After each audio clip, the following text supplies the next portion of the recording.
Quando eu tinha 16, 17 anos, eu comecei a me interessar muito por música. Na verdade, antes disso eu já gostava, mas eu comecei a querer fazer música com essa idade, mais ou menos. E eu gostava de todas as bandas que qualquer vovó chamaria de banda do demônio, né? Eu gostava de Slipknot, eu gostava de System of a Down, eu gostava de Metallica, Avenged Sevenfold. E por isso, como todo adolescente, eu comecei a encher a paciência da minha família pra me dar uma guitarra, porque eu queria fazer solo igual o Sinister Gates, eu queria ser o Slash, ser virtuoso igual o Kiko Loureiro e tal. E o meu pai, acreditando nesse potencial, me deu uma Memphis MG32. Ela era preto fosco com escudo branco. E eu me apaixonei naquela guitarra, ela era maravilhosa, era o meu xodózinho. E aí, logo que eu arrumei o emprego, eu comecei a trabalhar como jovem aprendiz e comecei a fazer uns upgrades nela, né? Como toda Stratocaster é, esse padrão de 3 single coils, que são 3 captadores únicos, né? Eles são mais comumente usados no jazz, no funk americano e alguns outros estilos no country também.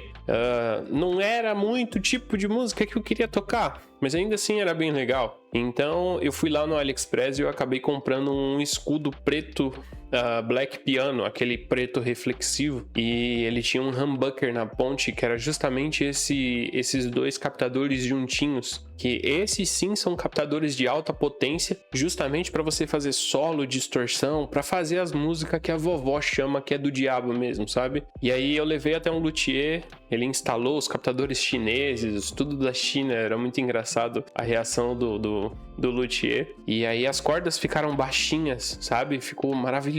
Eu lembro até de ter conseguido comprar a imitação de um pedal da Boss de distorção. Nessa época eu já me via tirando um monte de fragmentinho de solo, pedacinho de riff de música. E era tão meu xodó que eu limpava ela, trocava as cordas. Toda vez que eu tocava ela, eu limpava as cordas para não estragar. Eu vivia cuidando dela de todas as maneiras possíveis. Às vezes eu ficava preocupado com a calça que eu ia usar para não ter nenhum botão e não riscar a parte de trás dela, de tão chato que eu tava. E aí com 19 para 20 anos eu acabei tendo que morar sozinho, e aí eu dividia meu tempo entre tocar guitarra sem amplificador, aquele sonzinho blém blém blém seco, e jogar um PlayStation 2 que eu tinha na época, que na verdade eu tenho até hoje aqui no meu cenário, e cuidar do meu carro, que tinha sido recém-comprado, meu primeiro carro. Um dia eu falo desse carro em algum vídeo. Só que em um desses dias normais, eu chego em casa e eu vejo as coisas meio fora do lugar. Eu vejo algumas coisas mexidas, reviradas, e eu constatei que tinham entrado na minha casa. Até hoje eu não consigo entender como é que os caras não levaram o Play 2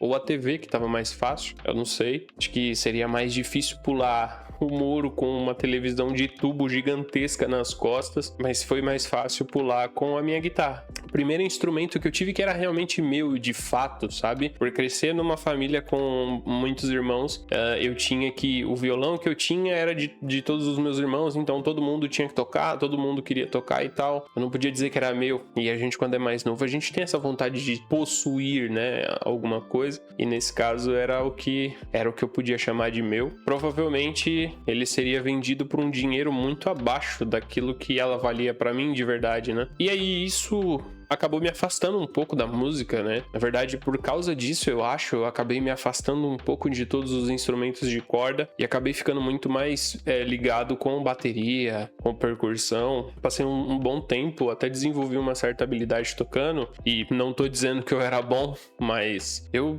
conseguia me desenvolver bem, mas nunca foi igual a guitarra, sabe? Nunca fez brilhar meu olho igual a guitarra fazia. E isso foi ficando pra trás. Eu fui esquecendo. E aí eu me casei, eu até comprei um violão, que inclusive é esse violão aqui, mas ele não brilhava tanto os meus olhos como antes, sabe? Aquele menino de 16 anos que queria fazer solos e tocar virtuosamente e fazer escalas e tal, ele não era pego por violão. E aí eu digo até hoje que eu costumo a tocar violão como se eu estivesse tocando guitarra, né? Fazendo dedilhados e escalas e tal. E aí recentemente eu comecei a escutar muito Matheus Assato, John Mayer, até os caras do próprio Polyphia, que na verdade eles mais te incentivam a largar a guitarra do que a tocar a guitarra. E aí isso foi me atiçando, eu fui me interessando de novo até esse momento. Meu nome é Lucas e essa é a minha nova guitarra. É a guitarra que depois de muito tempo acabou fazendo meu olho brilhar de novo. Uma Shelter Stratocaster que já vem com os humbuckers para que eu continue tentando aprender as músicas que as vovós chamam do diabo, né? E eu achei uma promoção bem legal.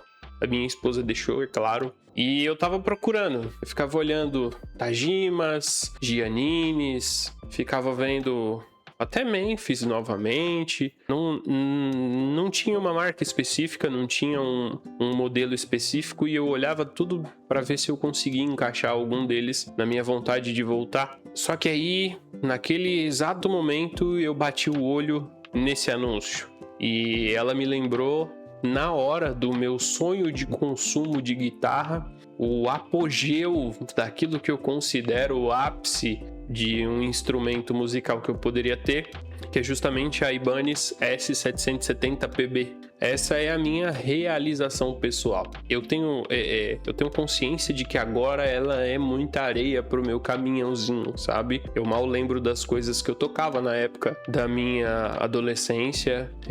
Eu quase não lembro de nada que eu tocava na minha Memphis. Então vai ser todo um caminho até sentir que eu realmente mereço essa guitarra. Mas com certeza eu ainda vou ter ela. E até lá, essa minha nova Shelter vai ser a companhia. E que baita companhia, né? E como todo aluno novo de guitarra, eu ainda não tenho como gravar ela no computador, pelo menos não de maneira decente. Eu não tenho nenhum pedal ainda e o meu amplificador parece uma caixa de abelha. Uma coisa que eu queria salientar e que eu queria deixar muito claro é que eu me sinto feliz, cara. Eu acho que aqui se inicia uma jornada que eu acabei sendo impelido a abandonar anteriormente. E aí você pode perguntar, Lucas, mas o que tu quer com todo esse vídeo além de ficar esfregando essa guitarra na minha cara e tal?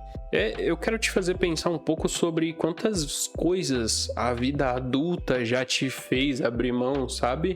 É te fazer pensar quantas coisas que realmente te faziam feliz e você foi obrigado a abandonar, ou só não encontrou mais espaço de uma maneira que aquilo tivesse um propósito.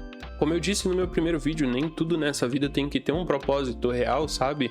Às vezes ela só precisa fazer sentido pra você. E, na verdade, isso é o mais importante. A minha vida, quando eu olho em retrospecto, ela sempre foi permeada pela música. Eu sempre tinha uma playlist pra quando eu tava alegre, pra quando eu tava feliz, pra quando eu tava deprê, pra quando eu tava derrubado. Eu tinha até playlists pra me sentir o protagonista.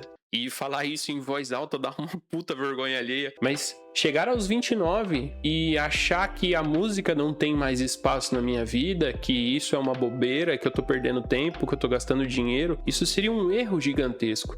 Seria jogar contra quem eu fui por muito tempo e eu sempre amei isso. Música, som, tecnologia, gravar vídeo, editar vídeo. Mesmo nas piores situações que eu vivi, algum desses elementos estava lá, se não a combinação de algum deles. E certa vez eu ouvi a frase de um cara muito maneiro que ele disse pra mim: quando você se perder na vida, se procure nos lugares onde você, adolescente, com certeza estaria. Eu sei onde o Lucas de 16 anos estaria. Bom, valeu por assistir. Fica bem aí. Um abraço e tamo juntão, hein?